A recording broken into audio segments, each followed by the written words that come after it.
시편 119편 17절로 32절까지의 말씀을 통하여서 말씀대로 살아나게 하소서 라는 제목으로 같이 원합니다. 오늘은요, 어제에 이어서 어제의 8절 이렇게 알렙, 그 다음에 벳 두 개의 알파벳으로 이어진 8계절 16절의 말씀이 있었다면, 오늘은 그 다음에 김멜과 달렛, 히브리어의 알파벳이죠.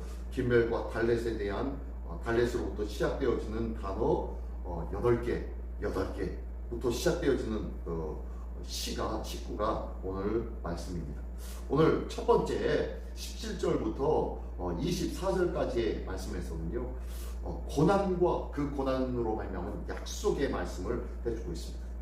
낯선 땅에서 나그네로 살아가는 이 시인은 자신을 둘러싼 압제와 비방과 조롱 속에서도 하나님이 말씀으로 살려주시기를 간청하면서 그 말씀을 더욱더 신뢰하며 그리고 마음을 작정하는 내용의 말씀이 오늘 본문의 말씀인데요.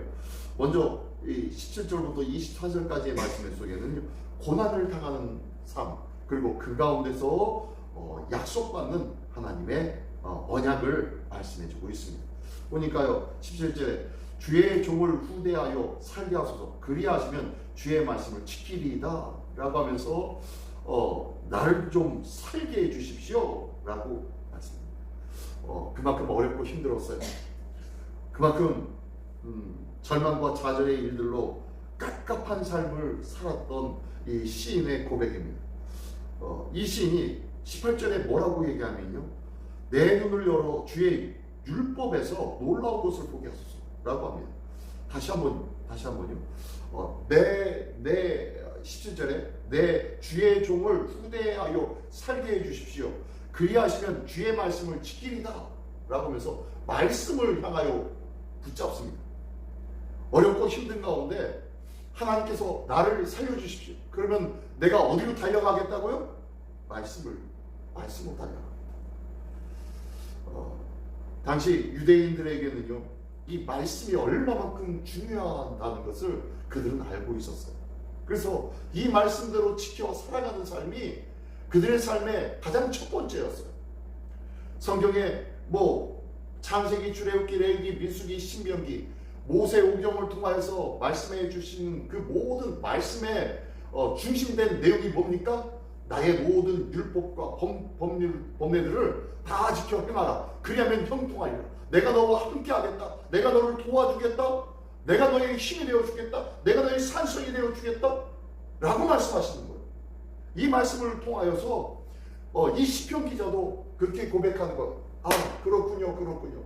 하나님의 말씀으로 살아가야 되는 거군요 라고 하면서 그들 모두에게, 유대인들 모두에게, 하나님의 말씀을 사모하는 자들 모두에게 알고 있었던 것이 뭐냐면 말씀이에요.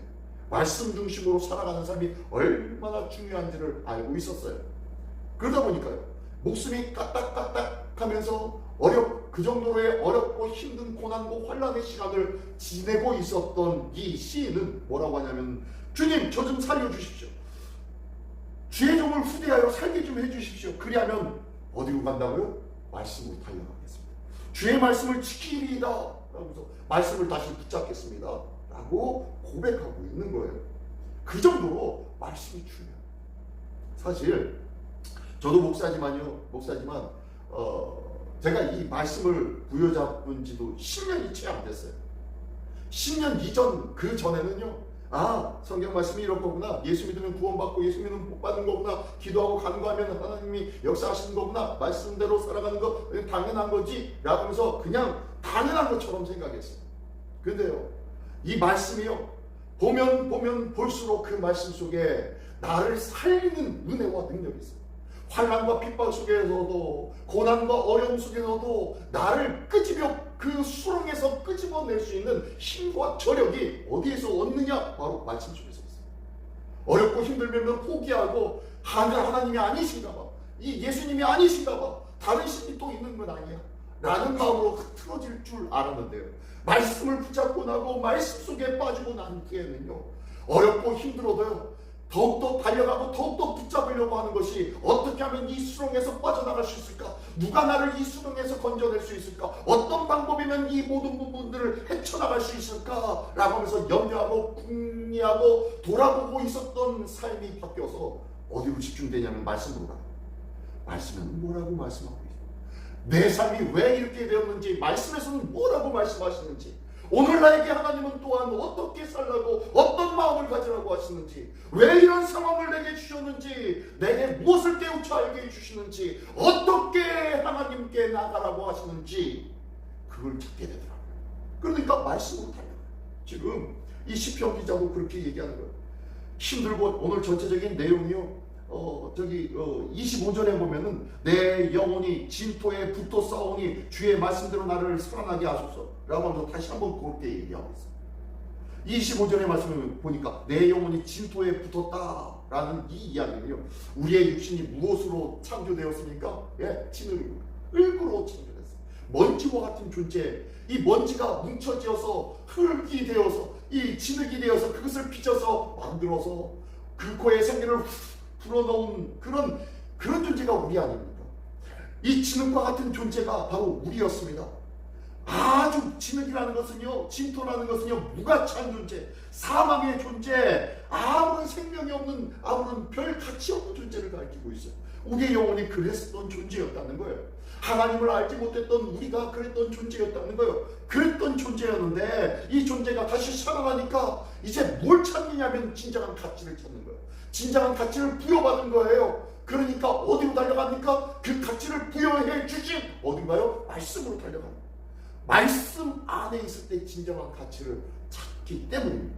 그래서요, 이 시편 119편은 말씀이에요. 처음부터 끝까지, 뒤에 끝까지 전부 다 말씀입니다. 말씀으로 끊임없이 달려가고 있습니다. 그러면서 오늘 이 18절에도 다시 한번 18절로 다시 돌아가서요, 18절에 가면요, 내 눈을 열어 주의 율법에서 놀라운 것을 보게 하소서. 예, 하나님의 말씀 속에서 놀라운 것을 보게 해달라고 고백합니다.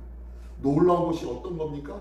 27절의 말씀을 보니까요, 나에게 주의 법도들의 길을 깨닫게 하여 주소서. 그리하시면 내가 주의 기이한 일들을 작은 소리로 읊조리이다 라고 하면서, 여기 주의 기이한 일들을 작은 소리로 읊조리이다 라고 합니다.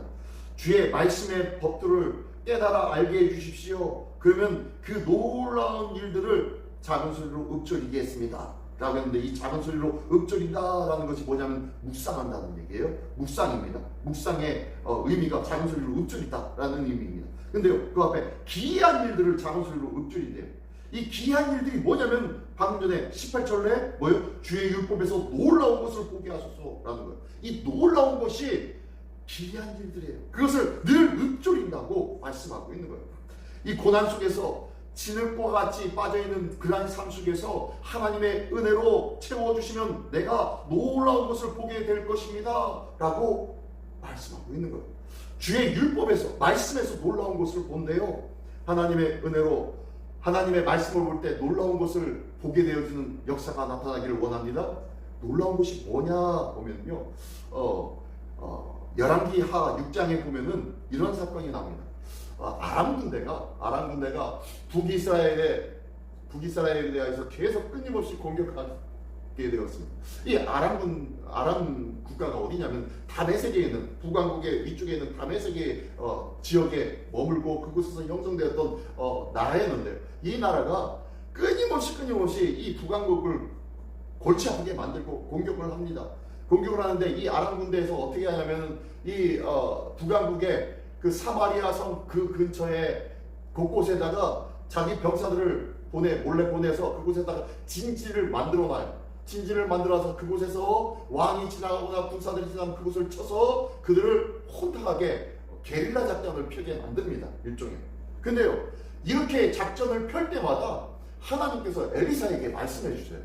엘리사에 알려주면 이 엘리사가 이스라엘 왕에게 가가지고, 왕이시여, 야람 군대에서 이렇게 해가지고 여지역에 이렇게 군사가 파병되어 있으니까, 그곳에 있으니까 그거 조심하십시오 라고 얘기하면은 이스라엘 왕이 거기에다가 군사를 보내서 거기를 다 정리를 해버립니다.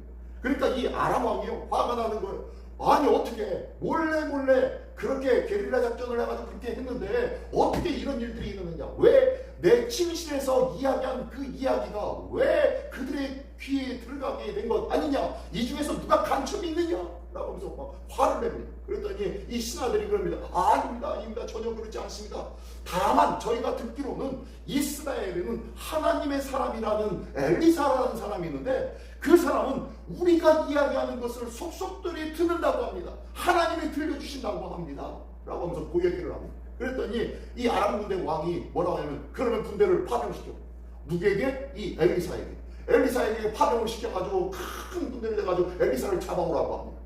죽이든지 잡아오든지 하라고 합니다. 그랬더니 이 군대가 막 갑니다. 근데요, 이 엘리사가 함께하고 있었던 엘리사의 사환이 이곳을 멀리서 오고 있는 군대를, 아람 군대를 봅니다. 자기들을 쫓아오고 자기들을 잡을 것 같아요. 그래가지고 깜짝 놀라가지고 이 엘리사 선생님한테 짜가지고 선생님 큰일 났습니다. 우리가 이런 일들이 일어났습니다. 저들이 우리를 잡아서 어떻게 하려고 하는 것 같습니다. 라고 했더니 이 엘리사가 아무런 적이 없도록 걱정하지 마라 라고 얘기합니다. 왜 그렇습니까? 무슨 일입니까? 저들보다 하늘의 군대가 하나님의 천군과 천군 천사가 저들보다 우리 주변에 더 많은 군사들이 있으니까 걱정하지 말아라 라고 하니까 그 소리 듣고 깜짝 놀란 거야, 이 사환이. 그래 무슨 소리입니까? 어디 군대가 있습니까? 라고 합니다. 그랬더니 이 엘리사가 기도를 해줍니다. 기도를 해가지고 하나님 저의 눈이 열려져서 저 하나님의 군대를 보게 해주십시오 라고 기도합니다. 그랬더니 이 사환이 눈이 확 열려가지고 그 불만과 불평거를 보게 되어지는 거예요. 그거 보면서 깜짝 놀라면서 하나님께서 역사하셨고 하나님께서 인도하셨군요 라고 하면서 찬미합니다. 그러면서 또 하나님께 기도하니까요, 그 군대들이, 아람 군대들이 눈이 멀게 되어집니다. 눈이 가려워져서 이 엘리사가 가가지고 그들을 데리고 갑니다. 그들을 데려가지고 너희들은 어디 왔느냐? 그러니까 우리가 엘리사를 잡으러 왔다 라고 하니까 엘리사는 여기 없고 여기 있습니다. 내가 데려갈게요. 그래서 그들을 끌고 어디로 가냐면 사마리아 성 앞으로 갑니다. 어디서?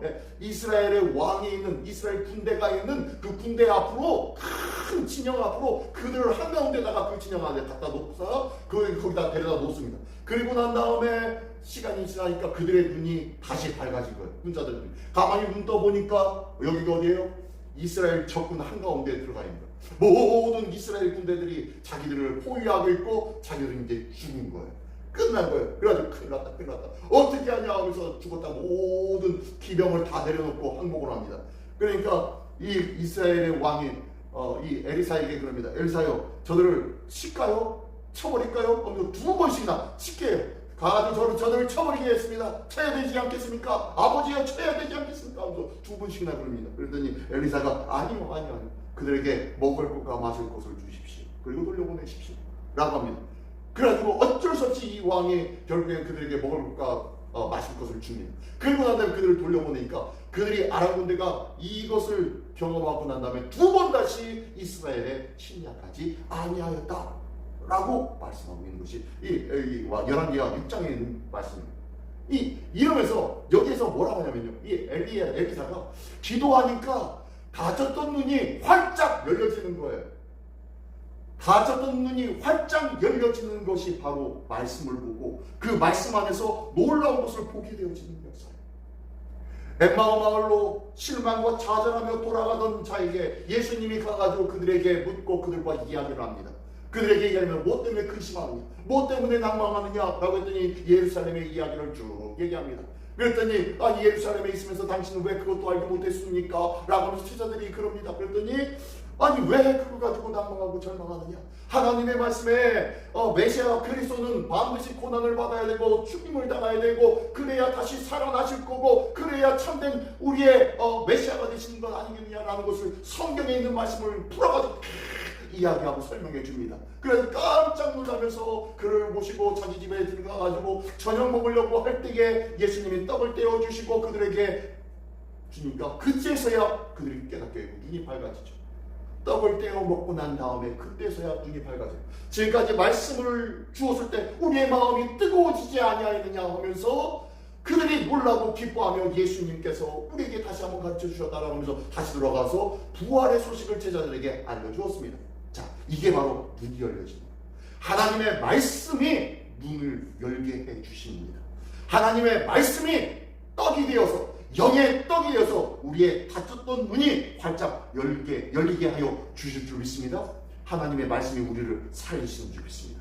하나님의 말씀이 우리를 깨우치는 줄 믿습니다. 오늘도 하나님의 말씀으로 깨어나는 놀라운 역사가 있기를 원합니다. 말씀을 오늘 말씀 쭉 읽어보시기 바랍니다. 묵상해 보시기 바랍니다. 결국에는요, 하나님의 말씀이 나를 살리시고 나를 세우신다고 말씀하고 있어요. 우리의 영혼을 소생시키시고 새 힘을 주시는 것이 바로 뭐냐? 바로 하나님의 말씀이라고 하고 있어요. 오늘도 말씀의 자리로 뛰어가기를 원합니다. 어떠한 삶의 문제 있든지 주의 말씀의 자리로 뛰어가기를 원합니다. 그리할 때 우리의 영의 눈이 열리고 우리의 심령이 열리고 우리가 생명의 길로 소생케 되어지고 새 힘을 얻는 은혜가 있게 되어질 줄 믿습니다. 이 귀한 말씀으로 말미암아 소생과 새 힘을 얻는 믿음의 주인공이 되시기를 예수님의 이름으로 축원합니다. 기도하겠습니다. 전능하신 주님 감사합니다. 오늘도 우리의 심령마다 소생케 되어지는 은혜가 있게 하여 주시옵소서. 우리의 심령마다 새 힘마다 일어서는 은혜가 있게 하여 주시옵소서.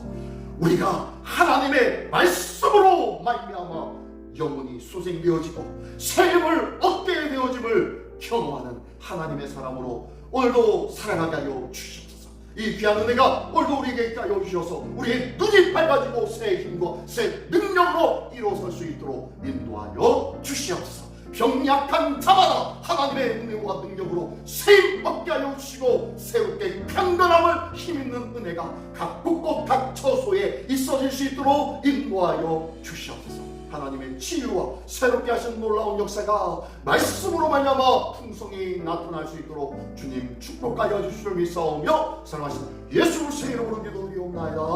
아멘.